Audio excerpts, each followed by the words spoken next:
Hey everybody, it's Patrick Lovell coming to you on Monday, October 10th at 1:30 p.m. my time.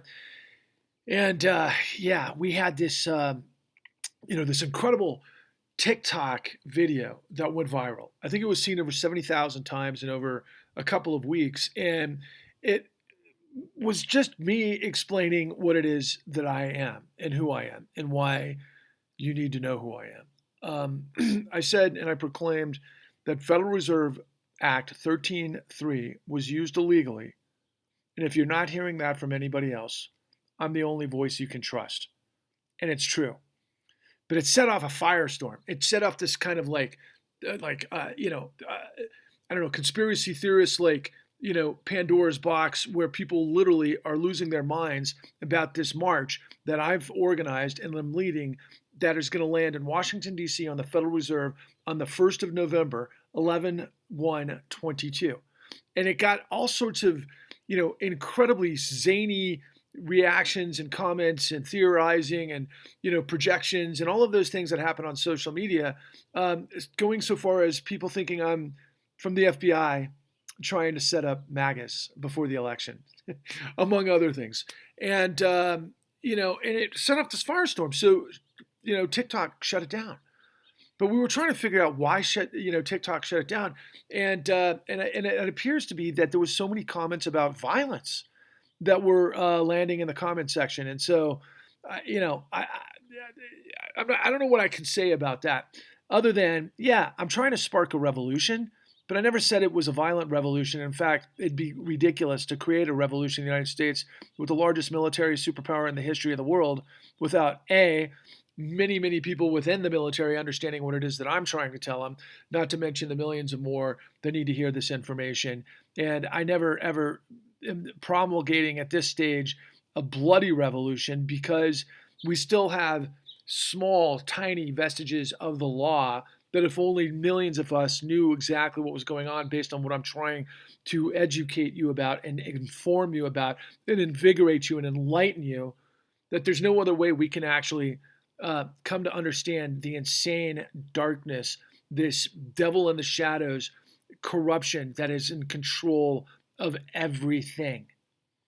So I was thinking about this today because there's a lot of nutty things going on as always. But at this moment, right now, there's a lot of people very worried because of Putin responding to a Ukrainian attack on a bridge in Crimea with, I believe, missiles into 50 cities in the Ukraine, and this on top of the escalated rhetoric that Vladimir Putin was responding to American arms in regions in the western part of the Ukraine that Putin had actually staged fake elections to say, well, the locals want to be part of Russia, so therefore this is an act of war that could justify a nuclear response. So it's all just insane, right? But the bottom line is, if you understand anything about history, it's always been insane. The tripwire for World War I was just as ridiculous, minus the fact that they didn't have the technology that we have now and the insanity of nuclear armaments, okay? But all of that, as crazy as it is still, for us in the United States, as far as I'm concerned, down the level of priorities in context to what it is that Federal Reserve Act 13.3, used illegally, says about the state of affairs of the United States in 2022. Now, most of you can't seem to get your head around just the basics of really just the news day to day, not to mention policy or the law or things that have existed for decades that led into what created the 2008 Great Financial Crisis and what's happened over the course of the last 13 years. So I'm going to give you a sort of a biblical sort of analogy to see if you can track on this. And it's actually really relevant because my son and I were studying over the weekend American history, particularly as it relates to the Revolution and the Constitution and everything that's involved with that era of American history. And there's many parallels and intersections for what it is I'm about to lay on you, okay? So Moses created Exodus after 400 years of slavery to the Hebrew slaves in the biblical story. having been born into the family of Pharaoh and then discovering he was a Jew, and then leading the Exodus based on God's commandments. Obviously everything that led to the escape and the destruction of Pharaoh through the plagues and everything else, but that you wind up at Sinai where Moses receives the Ten Commandments, the law. Because in the vacuum of an autocratic leader or a monarch or a monarchy or any sort of dictatorship, in the absence of that, if you don't have rules and regulations, there's no structure, so there's chaos. So the law is a common sense sort of purview of you get to live free within the confines of liberty and pursue the life that you want to live under the confines of the common sense laws of society. That's really the Ten Commandments. You fast forward to Jerusalem 2,000 years ago, 2022 years ago, and Jesus is on a mission to Jerusalem, and he's Jewish, and he's celebrating Passover, and he's celebrating what at that time, quite frankly, was a revolutionary act because the Romans had complete control of the area. There was Pontius Pilate's military and his way of being a prefect and the administration of Roman law, just as they had in North Africa, throughout Europe, all throughout Europe, for quite frankly, the Romans, I think, lasted 1,000 years, right? So at this time period, Jesus was on a mission of revolution against, quite frankly, both all of the powers that be that were in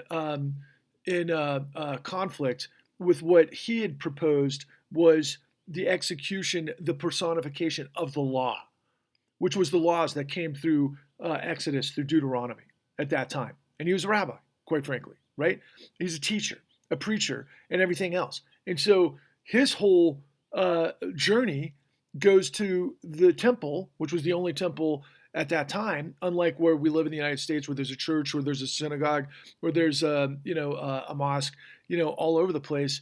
At that time, it was the ultimate holy place in Palestine and representative of Judaism, which was the compact with God, specifically through the Ten Commandments. And he goes straight to the tables to turn them over because the businesses that were taking place and the money changers, in his estimation, were tarnishing, that sanctity of the law and God because of the things that were happening within the business. But it was a direct challenge to Caesar. It was a direct challenge to Pontius Pilate, who was the prefect, who was the general in command of the area, which condemned him to death. So when you're talking about or you're thinking about analogies in good and evil and the law and suffering and everything that comes from what we're taught both in throughout history, both in religion, in most of our religions, in fact, all of the religions have some sort of connotation of suffering, that have some sort of connotation between those who have and the have-nots and everything else in between, and ultimately in the real world, because religion was always kind of an expression of politics that gets expressed in these ways that ultimately have all of these parables and all of these metaphors. But where are we now? Well, the law, what I've been telling you, has been completely thrown in the garbage alongside tens of millions of Americans because of corruption behind the scenes in a scenario that you do not understand. You do not understand your government. You don't understand how it functions. You don't understand who's in charge and why. And you don't know how that balances between the supposed three separate branches of our government through the judiciary, the executive branch, and the administrative branch of Congress. You don't even understand, most of you, what the bicameral Congress is, what the upper house and the Senate does versus what Congress, how many members are there, what their terms are, and how they ultimately get bills and laws determined. And then ultimately, how that works within fiscal budgets versus monetary budgets. And what I'm trying to tell you is I knew a lot of that stuff because I studied it in college. I got through and I've been a professional for a long time and I've been around and I've seen the world and I understand how the system's supposed to work. But I was boondoggled. I was thrown upside down, inside out, and I had no idea that monetary policy and the Federal Reserve could operate in a way that it has the last 13 years? Well, because it never has. Because what it did was illegal under the circumstances. And what was illegal? Tens of millions of people got set up in a mass deception. Just imagine putting cheese out to catch a rat.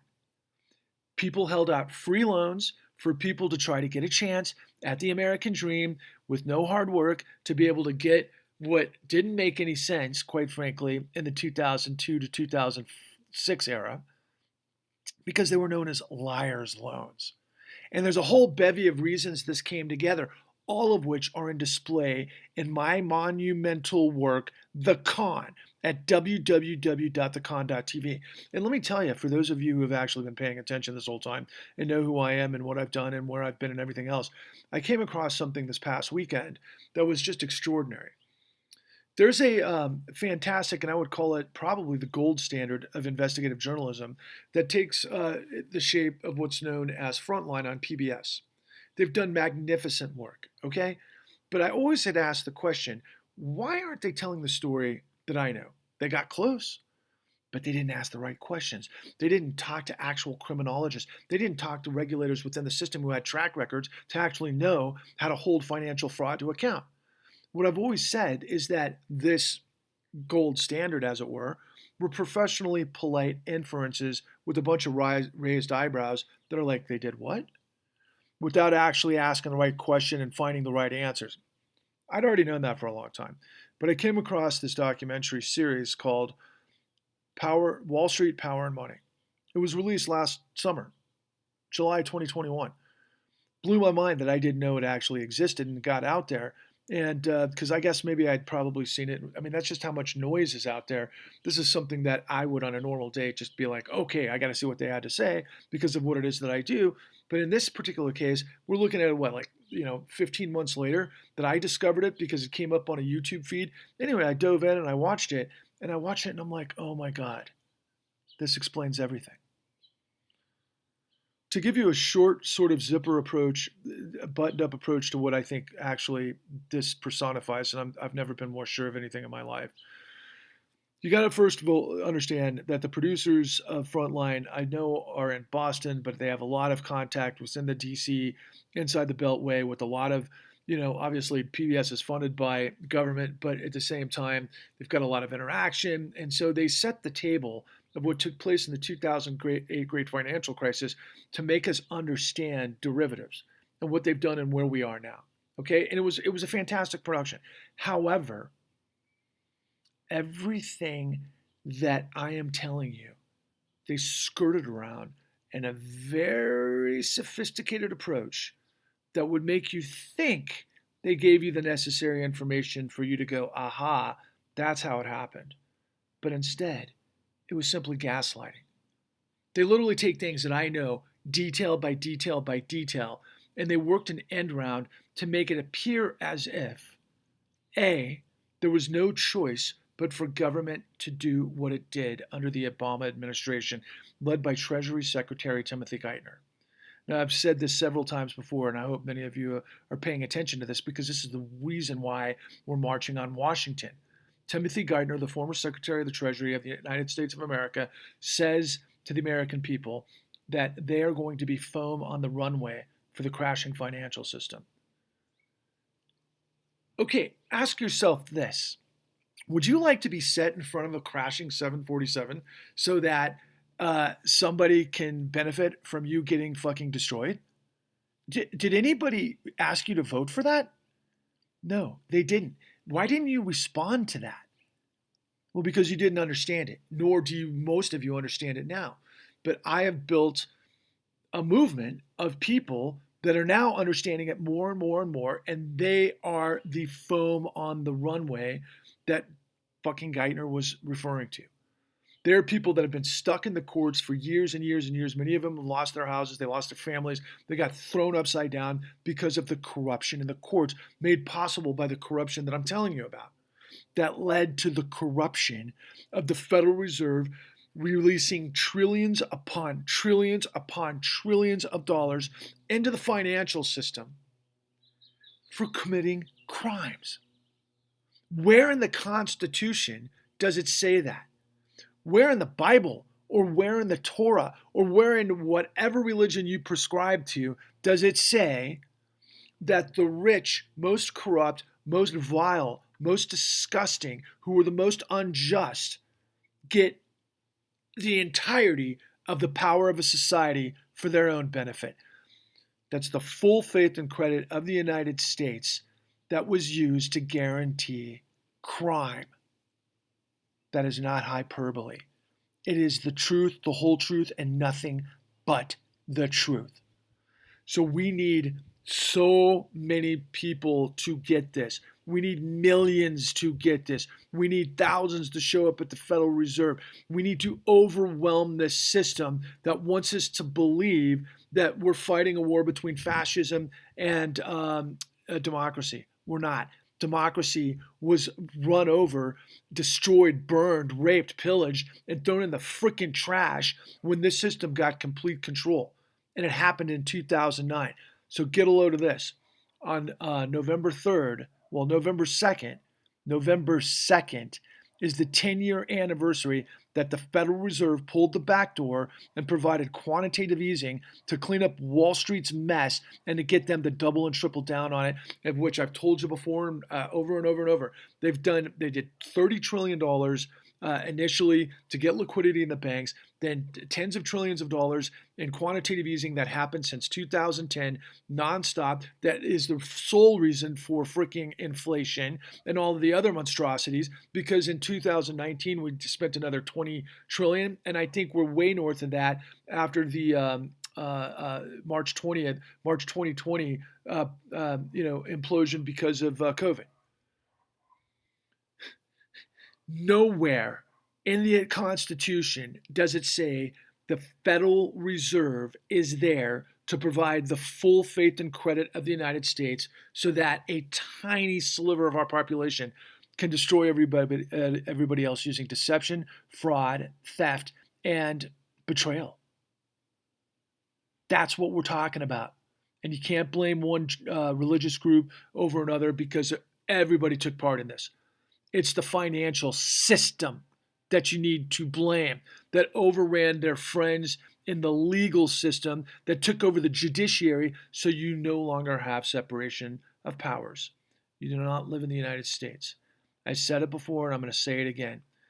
If you want to know the truth, stand and pledge the allegiance to this, and this is what you serve, unless you don't understand it, in which case you can parse the dialogue from what I'm about to tell you.